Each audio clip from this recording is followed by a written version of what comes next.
मैं हिंदू लिखता हूँ बाय डिफॉल्ट है। अगर हम बौद्ध धर्म को मानते हैं अब है, मैं नहीं मानता। आप भगवान को नहीं मैं किसी को भी नहीं मानता। मैं गौतम हूँ। राम, श्री राम, कृष्ण जी, इनको आप कुछ नहीं मानते? मैं भगवान नहीं मानता। मैं सब काल्पनिक रेखाएं हैं, वो सब दायरे में है। मैं काल्पनिक ही मानता हूँ। लेकिन दिवाली बनाते हैं हैं? दिवाली वगैरह, होली? मैं नहीं मनाता नहीं दिवाली। मनाते। मैं नहीं मनाता। और यूथ मेरी को शादी भी बौद्ध धर्म से हुई थी। मेरी वाइफ भी किसी को नहीं मानती है, ना पूजा पाठ करती है। हम किसी को नहीं मानते। सही पूछा तो मानव ही जाती है। जाति देशों में नहीं होनी चाहिए। बिल्कुल नहीं होनी चाहिए। आरक्षण को खत्म कर दें। आरक्षण को खत्म कर दो, क्या दिक्कत है? आरक्षण आज की डेट में बेड़ी बना पड़ा है। हमारे बच्चे लिमिटेड हो गए हैं उसमें। अगर हमको 15% आरक्षण मिल रहा है, जबकि हमारे बच्चे काबिल हैं, वो SC ST कैटेगरी में ही फॉर्म भरते हैं। अगर वो जनरल कैटेगरी में फॉर्म भरते हैं तो जनरल कैटेगरी की सीटों को बहुत ही अच्छे तरीके से हायर कर सकते हैं। देखिए, बाबा साहब की जयंती को सिर्फ देश ही नहीं मना रहा है, पूरा विश्व मना रहा है। भारत रत्न बोधिसत्व बाबा साहब डॉक्टर BR अम्बेडकर, जिनको अनेकों भाषाओं का ज्ञान था, जिन्होंने अनेकों डिग्रियां प्राप्त की, आज लोग उनको भारत रत्न के नाम से भी जानते हैं, जिसको 1990 में भारत रत्न मिला। आप देख ही रहे हैं कितना भव्य प्रोग्राम है। ये डॉक्टर BR अम्बेडकर जन्मोत्सव आयोजन समिति गाजियाबाद के द्वारा बहुत ही भव्य आयोजन का प्रोग्राम किया जा रहा है, जिसमें आप बाहर भी देख रहे हैं कितनी अनेकों झांकियाँ, कम से कम 35-40 घोड़े, और यहाँ पर लगभग सैकड़ों DJ का प्रोग्राम होगा। और ये सैकड़ों DJ होंगे। ये लगातार गाजियाबाद के अनेकों क्षेत्रों से निकल कर आएंगे और पूरा गाजियाबाद आपको एकदम जाम नज़र आएगा। ये बहुत ही बढ़िया प्रोग्राम आपको देखने को मिलेगा। और बताइए। लेकिन बाबा साहब के नाम को बड़ा राजनीति में बड़ा लेके आ गए हैं लोग। चंद्रशेखर रावण कहते हैं कि बाबा साहब पर वोट मांगते हैं, मायावती कहती हैं कि हम बाबा साहब पर वोट मांगते हैं। लेकिन आपको क्या लगता है कि आने वाला कल इस जनरेशन का कौन होगा? देखिए, बिना बाबा साहब के किसी की भी राजनीतिक खिचड़ी पक नहीं पाती। बिना बाबा साहब का नाम लिए कोई भी राजनीतिक उसमें कीचड़ में उतर भी नहीं सकता। ये बहुत बड़ा राजनीतिक कीचड़ है, जिसको साफ करने के लिए एक वॉशिंग पाउडर की तरह बाबा साहब का नाम लिया जाता है। उनको सर्वोपरि ईमानदारी के तौर पर रखा जाता है। और आप देख ही रहे हैं आज के हालात कैसे हैं, चाहे चंद्रशेखर हो, मायावती हो, चाहे और भी अनेकों नेता, किसी भी पार्टी का। मेरा सवाल ये है कि आने वाला आपके लिए, मतलब इसको कहते हैं कि तबका जो है बड़ा दबा हुआ था पहले, लेकिन आज हम इसको उठा रहे हैं। लेकिन कई लोग ये भी कह रहे हैं कि ब्राह्मणवाद को जो ऐसे लोग गालियां दे रहे हैं और अपना नाम आगे कर रहे हैं। देखिए, अब मैं आपको एक साक्ष्य छवि पे लेके चलता हूँ। हमारे समाज में एक बहुत ही गलत मैसेज बच्चे डालते हैं। एक तो हमें जो जाटव, चमार, इस तरीके के जो गाने हम बनाते हैं, इससे हमने अपने बाबा साहब को एक सीमित दायरे में बांध दिया। बहुत बढ़िया, ये मैसेज है नहीं? अब अगर हम इस तरीके के शब्दों का इस्तेमाल लगातार गली कूचों में करते रहेंगे, डीजे पे इस तरीके के गाने चलाएंगे, बारातों में इस तरीके के गाने चलाएंगे, राजनीतिक पार्टियों के होल्डिंग पे इस तरीके की चीज़ें लगाएंगे, तो अदर जो हमारे समाज के लोग हैं वो हमसे जुड़ कैसे पाएंगे? अगर वो जुड़ेंगे नहीं तो ये दायरा बढ़ेगा कैसे? दायरा बढ़ेगा नहीं तो बाबा साहब का जो मैसेज है वो सभी समाजों में नहीं पहुंच मैं पाएगा। आपका शुभ नाम जानना चाहूँगा। मेरा नाम मुरली सिंह है और मैं सिद्धार्थ इंटर कॉलेज में अंबेडकर मिशन शिक्षा ट्रस्ट चला रहा हूँ। मैं पिछले 12 साल से अपने समाज के गरीब बच्चों को निःशुल्क पढ़ाता हूँ। किस समाज से आप? मैं जाटव समाज से हूँ। आप जाटव समाज से। बिल्कुल। मेरा सवाल ये रहेगा आपसे कि क्या ब्राह्मणों से आपको दिक्कत है? बिल्कुल भी नहीं है। कोई भी बच्चा आ जाता है, मैंने आज तक मना नहीं किया। मुस्लिम, और यहाँ पे मेरे यहाँ जाट भी पढ़ते हैं, OBC पढ़ते हैं, यादव पढ़ते हैं, अपने समाज वाल्मीकि पढ़ते हैं, जाटव के बच्चे पढ़ते हैं। अगर कोई बच्चा मेरे से कहता है कि सर मुझे भी यहाँ पे पढ़ना है, तो मैं कभी मना नहीं किया। नहीं, आपको मतलब आपको लगता है कि जो ब्राह्मण हैं उनको, मतलब आपके सामने जो आपका समाज उसको दबाने का काम करता हो ब्राह्मण समाज? नहीं, ऐसा नहीं है कि आप हर समय ये सोचते रहें कि वो दबाने का ही काम करते हैं। बाबा साहब ने कब कहा कि हम ब्राह्मण हो, हमें शिक्षित होना पड़ेगा। शिक्षित होना पड़ेगा? बाबा साहब ने कब ब्राह्मणों का विरोध किया? उन्होंने कभी ब्राह्मणों का विरोध नहीं किया। बाबा साहब ने ब्राह्मणवाद का विरोध किया।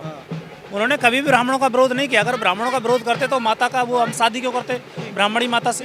लेकिन चंद्रशेखर रावण ये बोलते हैं, राजनीति करते हैं बाबा साहब के नाम पर, कहते हैं कि सबसे बड़े तुम्हारे दुश्मन जो है तुम्हें दबाने का काम किया वो ब्राह्मणों ने किया। देखिए, डॉक्टर ये चंद्रशेखर हैं एडवोकेट जी, पहले से ही जब से ये जाति के नाम पर वोट मांगते रहे या जाति के नाम पर फैलते रहे तो काफ़ी फैल गए।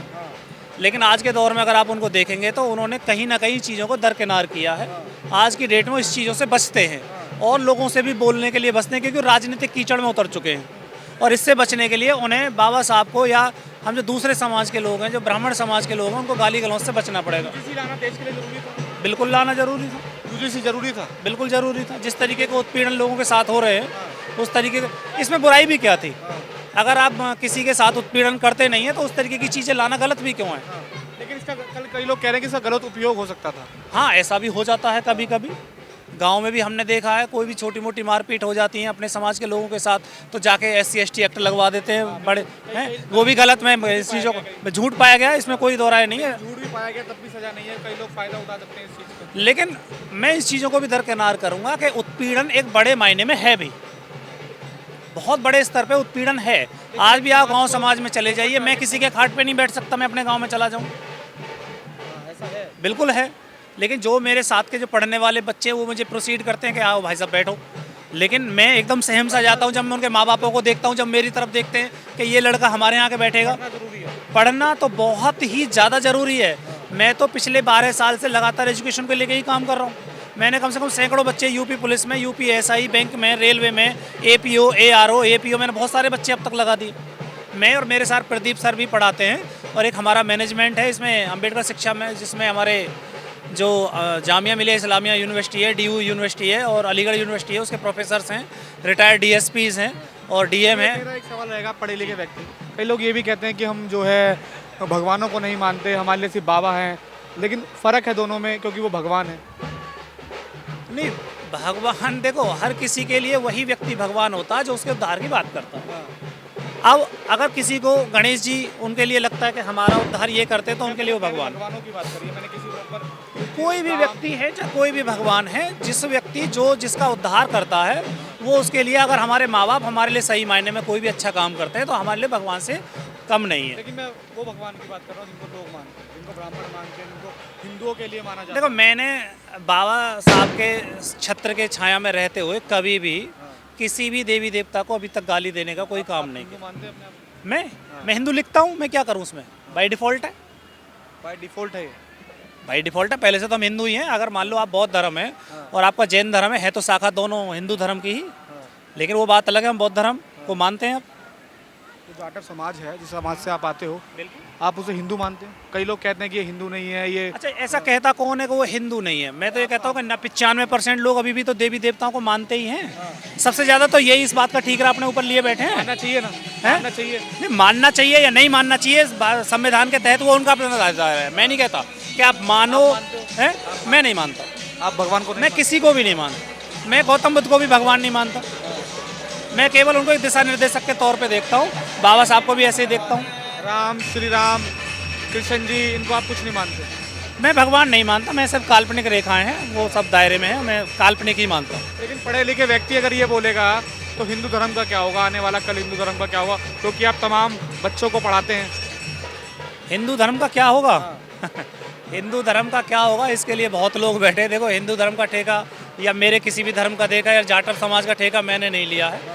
मैं केवल वो काम करता हूँ जो बाबा साहब के दायरे में, जो बाबा साहब ने 3 स्लोगन दिए, शिक्षित बनो, संगठित रहो। दिवाली बनाते हैं, हैं? दिवाली वगैरह, होली? मैं नहीं मनाता दिवाली, मैं नहीं मनाता। और यूथ को मेरी शादी भी बहुत धर्म से हुई थी। मेरी वाइफ भी किसी को नहीं मानती है, ना पूजा पाठ करती है। हम किसी को नहीं मानते, आप नहीं मानते? बिल्कुल नहीं। तो आपकी आप अपनी वो एक राय है कि लेकिन आप मैं नहीं किसी को मानते? मानने से मना भी नहीं करता। अगर मेरे घर में सभी लोग मानते हैं, मैंने कभी नहीं किया, आप मत मानो, मुझे कोई दिक्कत नहीं है। मैं आया, वो सब जो ऐसा कर रहे हैं वो ठीक है, मैं अपना कर रहा हूँ। मैं बाबा साहब के नाम पर गलत राजनीति होनी चाहिए, नहीं होनी चाहिए? बिल्कुल नहीं होनी चाहिए। मैंने तो अभी बताया ना आपको, बाबा साहब को तो एक वॉशिंग पाउडर की तरह यूज़ किया जा रहा है नहीं? सभी एक, इसमें बिल्कुल भी निसंदेह कोई शक नहीं है कि राजनीति एक प्रकार का कीचड़ है। जहाँ अनीति है वहीं राजनीति है, और जहाँ अनीति है वहीं राजनीति है। इस तरीके के बाबा साहब का स्लोगन बस ऊपर चिपका लो। अपने धर्म के जो नया यूथ होगा उसको क्या मैसेज देना चाहेंगे, हिंदुओं के प्रतीक, भगवानों के प्रतीक? देखिए, आज भी मैं देखूंगा कि अब डीजे बजेंगे, बच्चे अपने कपड़े उतारेंगे, दारू पी के आएंगे। मैं यही मैसेज देना चाहता हूँ, इस तरीके के जो आपके दिखावे हैं इनसे दूर होकर बाबा साहब के और गौतम बुद्ध जी के पद चिन्हों पे चलो, उनकी शिक्षाओं का अनुपालन करो। डीजे से बेहतर है हम एक शांति मौन धारण करके बढ़िया जो सौम्य हमारे गाने हैं, जो सरल गाने हैं, जो सबको एकत्रित करने वाले गाने हैं, वो भी हैं, उनको चलाएं और बहुत ही एक अच्छा संदेश जाए, यूनिटी के साथ जाए। गाली गलौच ना हो, चमार, जाटव, इस तरीके के जो जातिगत गाने हैं उनका यूज ना हो, वो ना बजाए जाएं। इसका मतलब उपयोग करना कोई जरूरी नहीं है? बिल्कुल भी ज़रूरी नहीं है कोई। यार मेरे, आप ज़रूरी की बात कर रहे हैं, मैं कह रहा हूँ इन पे मतलब बैन भी होना चाहिए। बैन लगा दिया जाए। हाँ, किसी भी जातिगत, किसी भी धर्म के हों, किसी भी जाति के हों, उन सभी गानों पर बैन होना चाहिए। जब हम जाति विनाश की बात, जातिवाद देश में नहीं होना चाहिए। बिल्कुल नहीं होना चाहिए। सभी जब मानव सभी समान हैं तो जाति की बात, मानव जाति तो एक ही है। जाति सही नहीं- पूछो जाति- तो मानव ही जाति है। जाति देशों में नहीं होनी चाहिए, बिल्कुल नहीं होनी चाहिए। आरक्षण को खत्म कर दें। आरक्षण को खत्म कर दो, क्या दिक्कत है? आप अब कर दो, बिल्कुल अब कोई दिक्कत नहीं है। मुझे तो लग रहा है कि आरक्षण आज की डेट में, आरक्षण पे कई लोग अब आप एक बात और मेरी सुन लीजिए कि आरक्षण आज की डेट में बेड़ी बना पड़ा है। हमारे बच्चे लिमिटेड हो गए हैं उसमें। अगर हमको 15% आरक्षण मिल रहा है, जबकि हमारे बच्चे काबिल हैं, वो SC/ST कैटेगरी में ही फॉर्म भरते हैं। अगर वो जनरल कैटेगरी में फॉर्म भरते हैं तो जनरल कैटेगरी की सीटों को बहुत ही अच्छे तरीके से हायर कर सकते हैं। और अगर उन पे टैग भी लग जाता है कि ये जो आए हैं ये आरक्षण से आए हैं, हट जाएगा। अगर वो मेहनत करके भी आए तो आरक्षण का टैग लगा। बिल्कुल हटेगा। मैं अपने जो मेरे यहाँ बच्चे पढ़ने आते हैं, मैं उनसे कहता हूँ आप इतनी काबिलियत पैदा करो कि आप जनरल कोटे में ही फॉर्म भरो। ना रहेगा बांस और ना बजेगी बांसुरी, मैटर ही खत्म हो जाएगा। आपको जनरल कोटे में ही सीट मिलेगी। जो है इसको खत्म कर दिया जाए। बिल्कुल कर दो। लोग कहते हैं कि बाबा साहब ने, आप तो पढ़े लिखे हैं, मेरा एक सवाल रहेगा, बाबा साहब ने इसको 10 साल के लिए रखा था।